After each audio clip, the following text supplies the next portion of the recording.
8 minutes, that's all it took. England were standing one win away from their first World Cup final in 60 years, leading 1-0 with the clock running down in Atlanta. And then, in the space of 8 minutes, Argentina scored twice, and it was over. And here's the thing that almost nobody is talking about right now. Nothing tactical broke England. No genius substitution changed the game. No formation cracked them open. Their own minds did it. And by the end of this video, you're going to understand exactly how, because the real story of those 8 minutes tells you something about pressure and belief that goes way beyond football. So let's set the scene properly.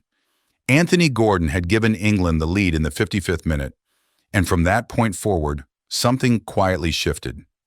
England stopped hunting, they started holding. And that instinct, that very human, very understandable instinct to protect what you have, is the first thing that broke them.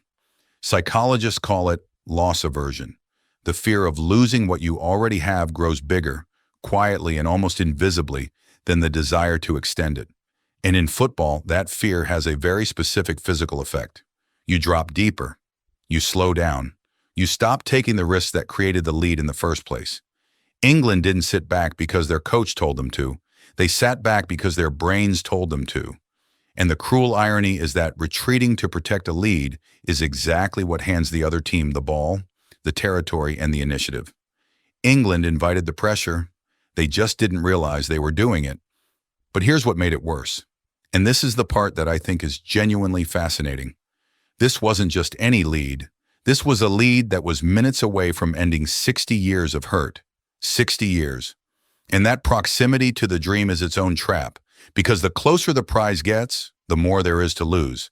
And the mind starts protecting the dream instead of playing the game in front of it. Every England player on that pitch could feel the final within touching distance.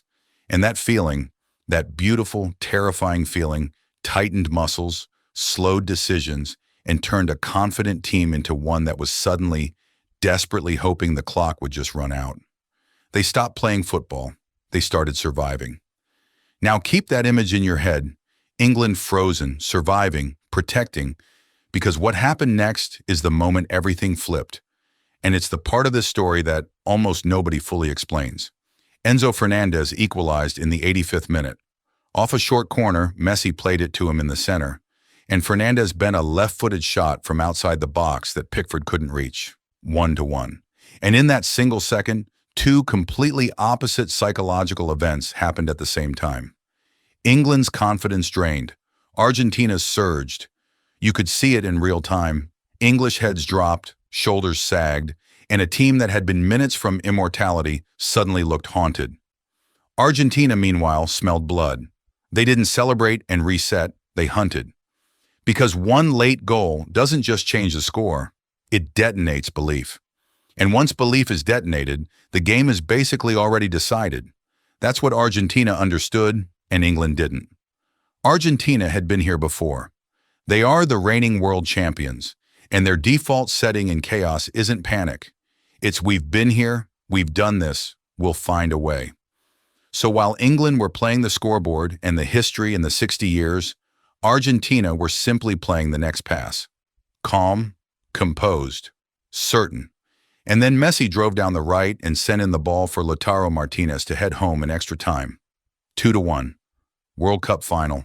Done. And the thing about Messi in those 8 minutes, this is what separates the truly great from everyone else. He never forced it. He assisted both goals without panicking, without rushing, without trying to be the hero. His composure at the very top of that team spread through every player below him. While England were tightening up, Argentina were loosening. That's the exact opposite of a side that chokes under pressure. So here's what really happened, and it's the truth about almost every late collapse you'll ever watch. Games in the final minutes aren't decided by tactics. They're decided by belief versus fear. England had a 60-year dream within touching distance, and that dream became a weight they couldn't carry. Argentina had a champion's certainty, and that certainty became fuel. One team was protecting something, the other was chasing something, and in those 8 minutes, as it almost always does, chasing beat protecting. If this kind of breakdown is the thing you're into, the psychology behind why games flip, why teams collapse, why the mental game is the whole game. Drop a comment below with what you think broke England first. Was it the lead, the history, or the moment Fernandes scored? I genuinely want to know what you think, and the conversation in the comments on these videos is always worth reading. Subscribe if you want more of this, because there's a lot more to unpack from this World Cup before it's over.